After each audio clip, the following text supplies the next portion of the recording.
সংরক্ষিত নারী আসন নিয়ে দুর্দান্ত সব ঘটনা ঘটেছে।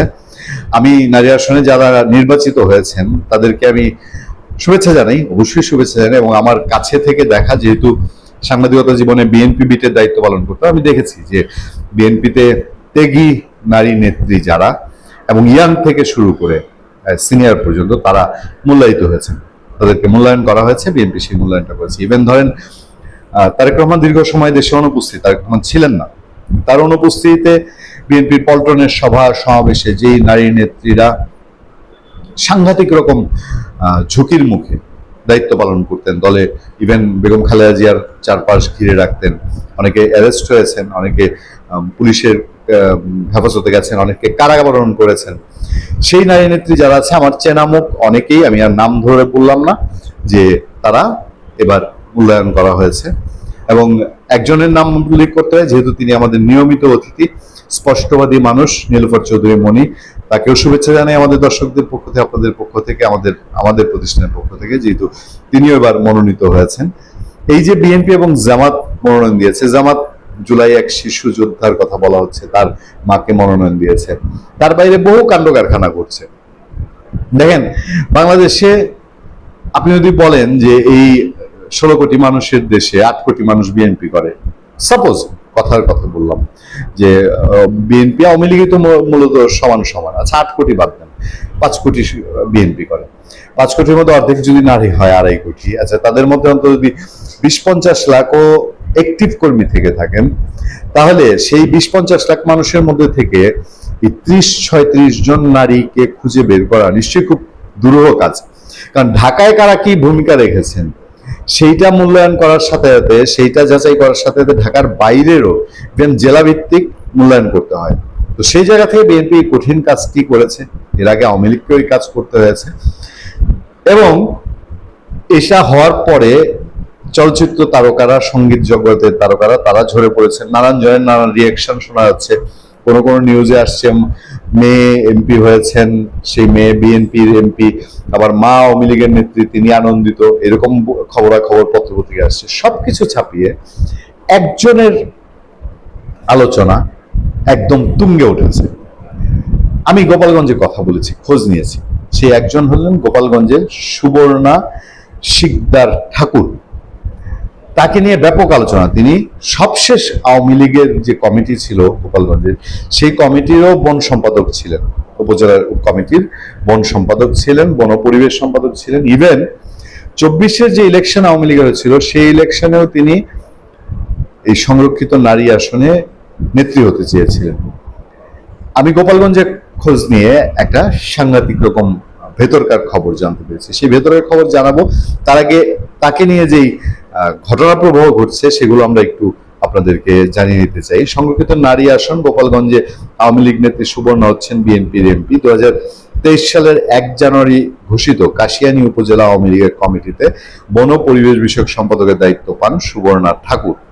আচ্ছা, ত্রয়োদশ জাতীয় সংসদে সংরক্ষিত আসনের নির্বাচনে গোপালগঞ্জ থেকে বিএনপি মনোনয়ন পেয়েছেন সুবর্ণা শিকদার ঠাকুর, যিনি আওয়ামী লীগের পদধারী ছিলেন বলে দাবি বাদপড়াদের।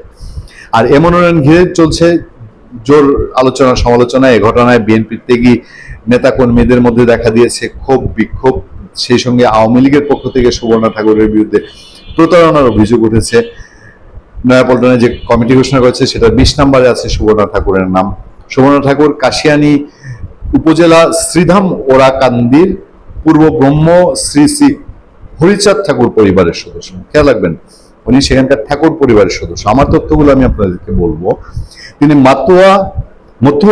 তিনি মতুয়া মহামিশনের কেন্দ্রীয় কমিটির নির্বাহী সভাপতি। খুব সিগনিফিকেন্ট কথা, ঠাকুর পরিবারের এবং মতুয়া পরিবারের সদস্য, মতুয়া মহামিশন কেন্দ্রীয় কমিটির নির্বাহী সভাপতি। এছাড়া তিনি ওরাকান্দি মিড উচ্চ বিদ্যালয়ে শিক্ষকতা করেন।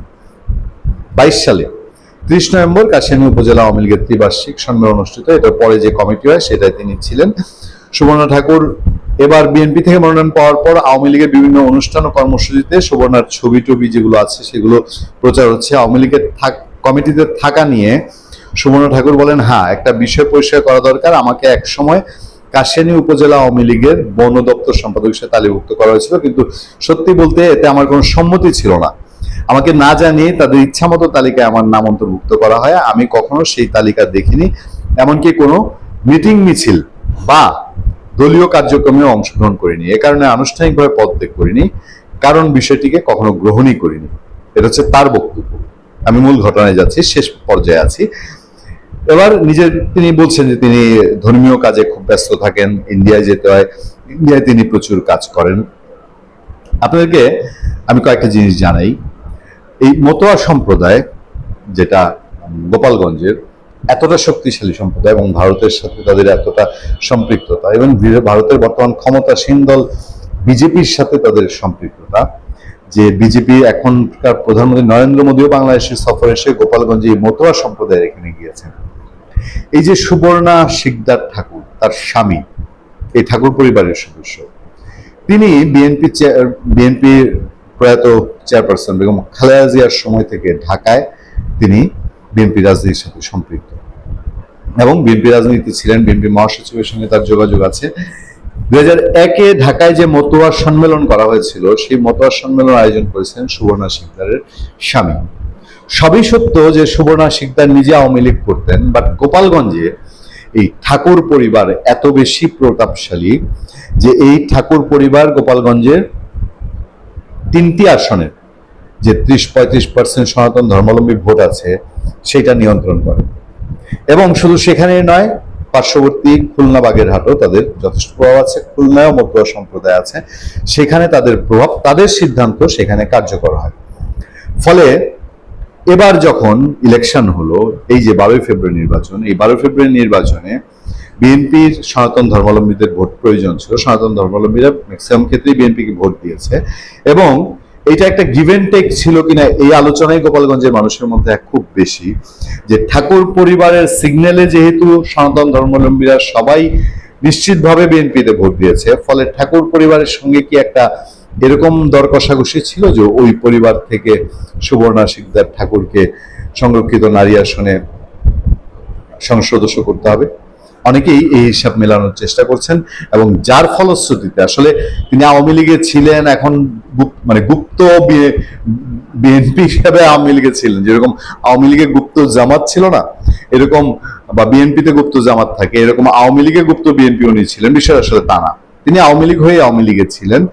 কিন্তু ওই যে বৃহত্তর গোপালগঞ্জের রাজনৈতিক হিসাব, যেই হিসাবে মতোয়া সম্প্রদায়ের ভোট বিএনপির বাক্সে এসছে, এবং গোপালগঞ্জে মতোয়া সম্প্রদায়ের মধ্যে ঠাকুর পরিবারের অনেকেরই আসলে ওভাবে পথ চাওয়ার প্রয়োজনও পড়ে না। ক্ষমতায় যারা আসে তারা ঠাকুর পরিবারের কাছে যাওয়া আসা করে, কারণ ওখানকার সনাতন ধর্মাবলম্বীদের ইস্যুতে ঠাকুর পরিবারকে প্রয়োজন হয়।